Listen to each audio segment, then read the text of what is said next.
नमो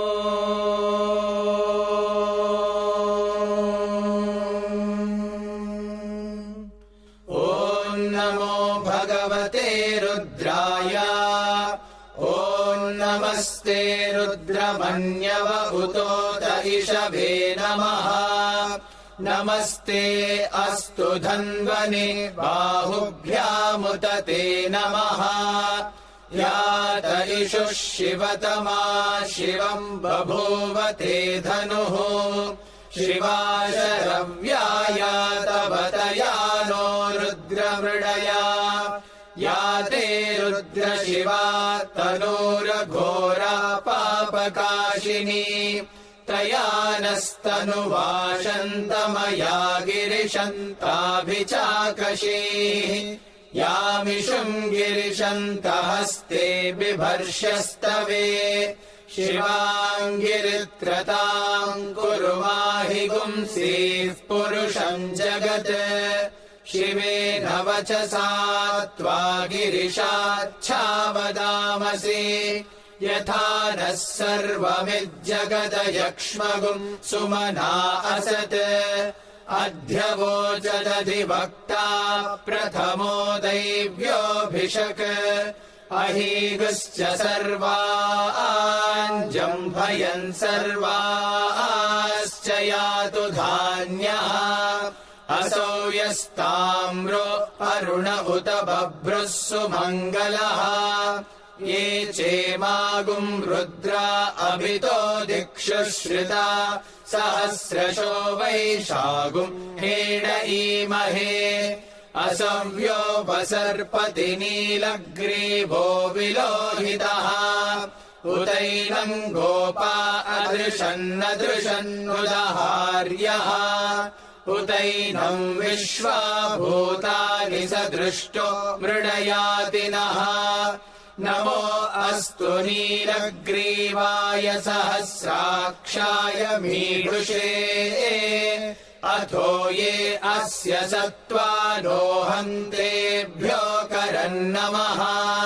प्रमुञ्च धन्वनस्त्वमुभयोराग्नियोज्याम्। याश्च ते हस्त इषवः पराता भगवो वपा। अवतत्यधनुस्त्वगुम् सहस्राक्षशते शुधे। निशीर्य शल्यानाम् मुखा शिवो नः सुमना भवा। विज्यम् धनुः कपर्दिनो विशल्यो बाणवागुम् उता। अनेशन्नस्येषव आभुरस्य निषङ्गतिः। या देहेतिर्मीढुष्टमहस्ते बभूव ते धनुः। तयास्मान् विश्वतस्त्वमयक्ष्मया परिभुजा। नमस्ते अस्त्वायुधाय नादताय धृष्णवे। उभाभ्यामुत ते नमो बाहुभ्याम् तव धन्वने। परिते धन्वनो हेतिरस्मान् वृणक्तु विश्वतः। अथो य इषुधिस्तवारे अस्मन्निधेहितम्। नमस्ते अस्तु भगवन् विश्वेश्वराय महादेवाय त्र्यम्बकाय त्रिपुरान्तकाय त्रिकाग्निकालाय कालाग्निरुद्राय नीलकण्ठाय मृत्युञ्जयाय सर्वेश्वराय सदाशिवाय श्रीमन्महादेवाय नमः। नमो हिरण्यवाहवे सेनान्ये दिशाम् च पतये। नमो नमो वृक्षेभ्यो हरिकेशेभ्यः पशूनाम् पतये। नमो नमः सस्पिञ्जराय त्विषीमते पथीनाम् पतये। नमो नमो बभ्लुषाय विद्याधिनेन्नानाम् पतये। नमो नमो हरिकेशायोपवीतिने पुष्टानाम् पतये। नमो नमो भवस्य हेत्यै जगताम् पतये। नमो नमो रुद्राय तथा विने क्षेत्राणाम् पतये नमो नमः सूतायाहन्त्याय वनानाम् पतये नमो नमो रोहिताय स्थपतये वृक्षाणाम् पतये नमो नमो मन्त्रिणे वाणिजाय कक्षाणाम् पतये नमो नमो भुवन्तये वारिवस्कृताय औषधीनाम् पतये नमो नम उच्चैर्घोषाय क्रन्दयते पत्तीनाम् पतये नमो नमः कृष्णवीताय धावते सत्त्वनाम् पतये नमः नमः सहमानाय निव्याधिन आव्याधिनीनाम् पतये नमो नमः ककुभाय निषङ्गिणे सेनानाम् पतये नमो नमो निषङ्गिण इषुधिमते तस्कराणाम् पतये नमो नमो वञ्चते परिवञ्चते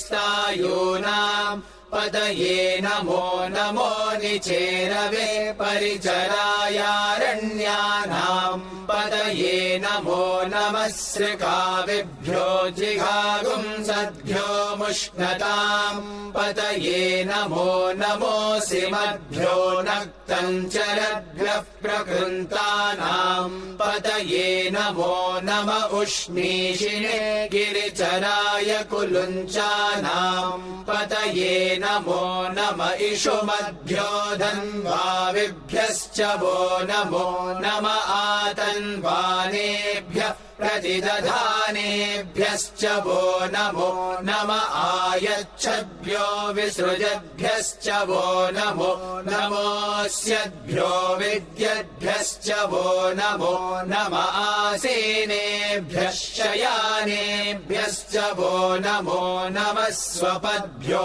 जाग्रद्भ्यश्च वो नमो नमस्तिष्ठद्भ्यो धावद्भ्यश्च वो नमो नमः सभाभ्यः सभापतिभ्यश्च वो नमो नमो अश्वेभ्योऽश्वपतिभ्यश्च वो नमः नम आव्याधिनीभ्यो विविध्यन्तेभ्यश्च वो नमो नम उगणाभ्यस्त्रिगुम् हतेभ्यश्च वो नमो नमो गृत्सेभ्यो गृत्सपतिभ्यश्च वो नमो नमो व्रातेभ्यो व्रातपतिभ्यश्च वो नमो नमो गणेभ्यो गणपतिभ्यश्च वो नमो नमो विरूपेभ्यो विश्वरूपेभ्यश्च वो नमो नमो महद्भ्यः क्षुल्लकेभ्यश्च वो नमो नमो रतिभ्यो रथेभ्यश्च वो नमो नमो रथेभ्यो रथपतिभ्यश्च वो नमो नमः सेनाभ्यः सेनानिभ्यश्च वो नमो नमः क्षत्रुभ्यः सङ्ग्रहीतृभ्यश्च वो नमो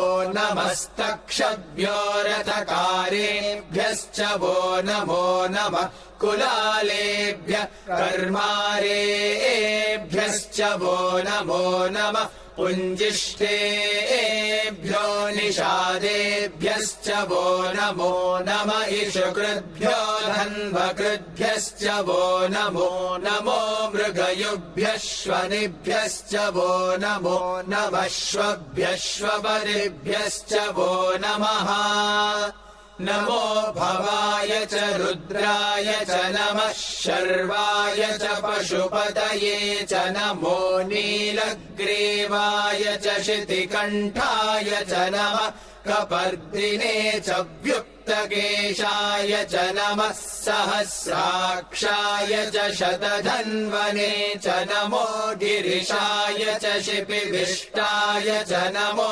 मीढुष्टमाय चेषुमते च नमो ह्रस्वाय च वामनाय च नमो बृहते च वर्षीयसे च नमो वृद्धाय च संवृध्वने च नमो अग्र्याय च प्रथमाय च नमः आशवे चाजिराय च नमः शीघ्र्याय च शीघ्राय च नमः ऊर्म्याय चावस्वन्याय च नमः स्रोतस्याय च द्वीप्याय च नमो ज्येष्ठाय च कनिष्ठाय च नमः पूर्वजाय चापरजाय च नमो मध्यमाय चापगल्भाय च नमो जघन्याय च बुद्ध्याय च नमः सोऽभ्याय च प्रतिसर्याय च नमो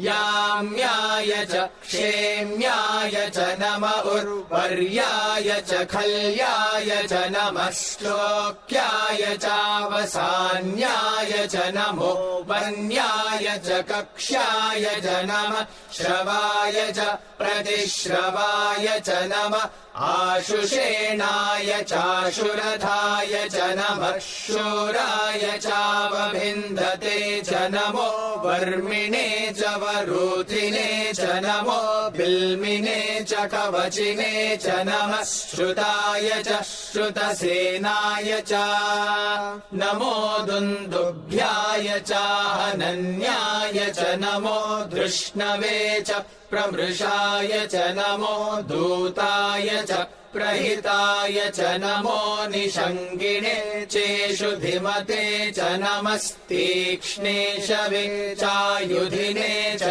नमः स्वायुधाय च सुधन्वने च नमः श्रुत्याय च पथ्याय च नमः काट्याय च नीप्याय च नमः सूद्याय च सरस्याय च नमो नाद्याय च वैशन्ताय च नमः कूप्याय चावट्याय च नमो वर्ष्याय चावर्ष्याय च नमो मेघ्याय च विद्युत्याय च नमः ईद्रियाय चातप्याय च नमो वात्याय च रेश्मियाय च नमो वास्तव्याय च वास्तुपाय च ॐ हर हर हर हर ॐ नमः सोमाय च रुद्राय च नमस्ताम्राय चारुणाय च नमः शङ्गाय च पशुपतये च नम उग्राय च भीमाय च नमो अग्रे वधाय च दूरे वधाय च नमो हन्त्रे च हनीयसे च नमो वृक्षेभ्यो हरिकेशेभ्यो नमस्ताराय नमः शम्भवे च मयो भवे च नमः शङ्कराय च मयस्कराय च नमः शिवाय च शिवतराय च नमस्तीर्थ्याय च कूल्याय च नमः पार्याय च वार्याय च नमः प्रतरणाय चोत्तरणाय च नम आतार्याय च लाद्याय च नमः षष्प्याय च भेन्याय च नमः सिकत्याय च प्रवाह्याय च नम इरिण्याय च प्रपथ्याय च नमः किगुंशिलाय च क्षयणाय च नमः कपर्दिने च पुलस्तये च नमो गोष्ठ्याय च गृह्याय च नमस्तल्प्याय च गेह्याय च नमः काट्याय च गह्वरेष्ठाय च नमो हृदयाय च निवेश्प्याय च नमः पागुंसव्याय च रजस्याय च नमः शुष्क्याय च हरित्याय च नमो लोप्याय चोलप्याय च नमः ऊर्व्याय च सूर्म्याय च नमः पर्ण्याय च पर्णशद्याय च नमो पगुरमाणाय चाभिघ्नते च नमः आखिदते च प्रखिदते च नमो वक्किरिकेभ्यो देवानागुम् हृदयेभ्यो नमो विक्षीणकेभ्यो नमो विचिन्वत्केभ्यो नम आनिर्हतेभ्यो नम आमीभत्केभ्यः द्रापे अन्धसस्पते दरिद्रन्नीललोहिता येषाम् पुरुषाणामेषाम् पशूनाम् मा भेर्मा रोमो येषाम् किञ्चनाममत् या ते रुद्रशिवा तनुशिवा विश्वाः भेषजी शिवा रुद्रस्य भेषजी तया नो मृडजीवसे इमागुम् रुद्राय तवसे कपर्दिने क्षयद्वीराय प्रभरामहे मतिम् यथा नः शमसद्विपदे चतुष्पदे विश्वम् पुष्टम् ग्रामे अस्मिन्ननातुरम् मृडानो रुद्रोतनो मयस्कृति क्षयद्वीराय नमसा विधेमते यच्चञ्चयोश्च मनुरायजे पिता तदश्याम तव रुद्रः प्रणीतो मानो